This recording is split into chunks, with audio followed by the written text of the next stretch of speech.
La Comisión de Economía del Congreso aprobó el proyecto de ley que modifica diversas disposiciones con el objeto de mejorar el clima de inversión y facilitar el cumplimiento de obligaciones tributarias. La proyectada norma establece derechos y obligaciones para los directores, gerentes y accionistas, así como aspectos referidos a la habilitación de los profesionales y de proyectos. En primer lugar, este es un proyecto de ley que no modifica la ley de sociedades, que como todos sabemos es la ley que regula los aspectos societarios de las sociedades peruanas, sino que establece reglas paralelas, ¿no?, aplicables a las sociedades cotizadas. Entonces, ya de por sí ese es un grave problema porque, como todos sabemos, cuando un inversionista quiere analizar la situación de un país, lo que hace es, si quiere ver cómo son los aspectos societarios, va a la Ley General de Sociedades o, en particular, en lo que se refiere a sociedades cotizadas, a unos aspectos regulados en la Ley de Mercado de Valores.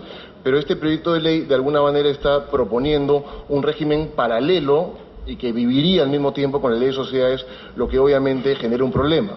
Al exponer las exoneraciones del impuesto general a las ventas, a las actividades de transportes y comunicaciones, el director general de Planeamiento y Presupuesto del Ministerio de Transportes destacó que la prórroga de las exoneraciones no implicará variación en los costos para el Tesoro Público, por cuanto se trata de prorrogar beneficios actualmente vigentes. De igual manera recordó que desde la dación de la exoneración, el transporte aéreo internacional de carga se incrementó a una tasa promedio anual de 9,81% del año 99 al 2009, cifra superior al 5,20% reportado en el periodo de 1980-1998. Y también hemos hecho un análisis de si efectivamente dejamos de percibir este IGB, pero por el otro lado, con este incremento de carga, las empresas empiezan a tener mayores utilidades y por lo tanto tienen que generar un mayor nivel de renta.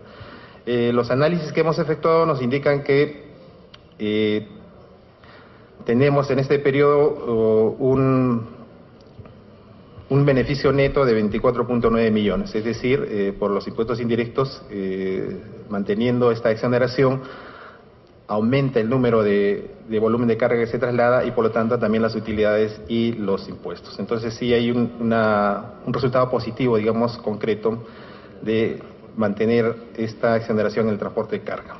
Zaira dijo que actualmente la ley del impuesto general a las ventas y el impuesto selectivo al consumo exonera del IGB al servicio de transporte terrestre, excepto al transporte ferroviario de pasajeros y el aéreo. Por ello explicó la necesidad de que se extienda dicha exoneración al tren eléctrico, porque habría una ventaja a favor de los operadores que prestan el servicio de transporte público mediante autobuses, lo cual atentaría contra la libre competencia.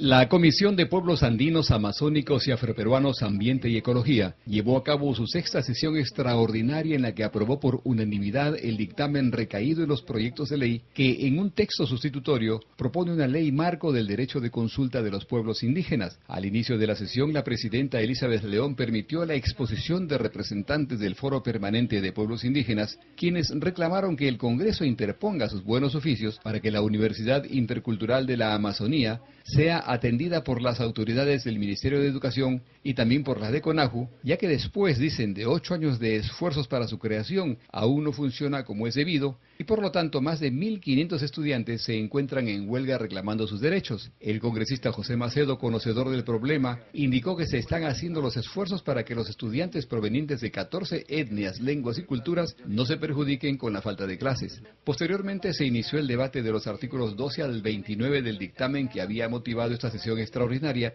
y después de varias intervenciones de los parlamentarios asistentes, se aprobaron por unanimidad con cargo a corregir la redacción de ciertos artículos que habían sido tratados en la sesión. Quedó establecido que el texto definitivo del dictamen incluirá aportes vertidos por los congresistas en la fase final de la discusión.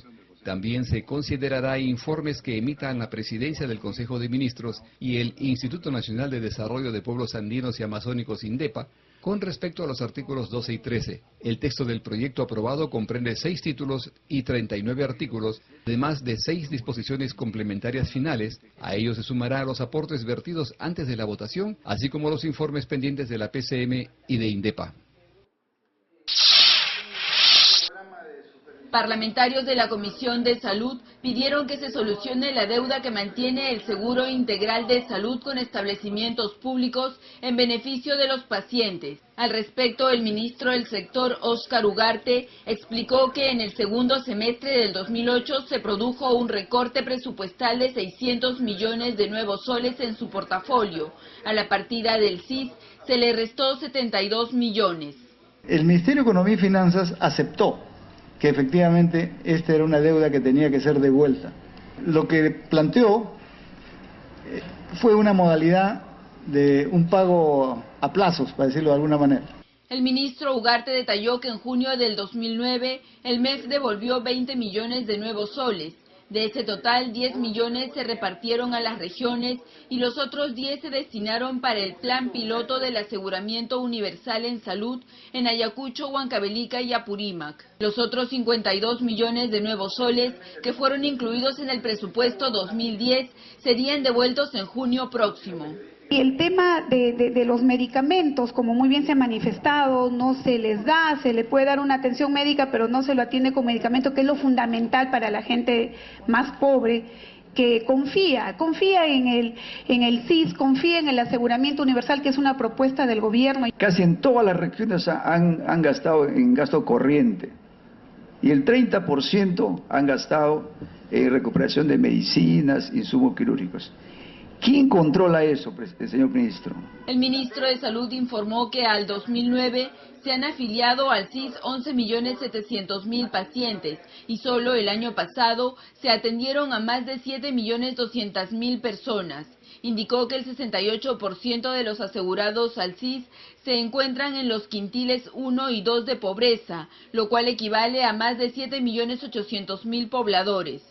A la sesión también asistió el jefe del Instituto Nacional de Enfermedades Neoplásicas, Carlos Vallejos, para informar sobre el uso de medicamentos que afectaron la salud de niños sometidos a quimioterapia en el INEM. Al respecto, se señaló que se ha conformado una comisión investigadora del caso.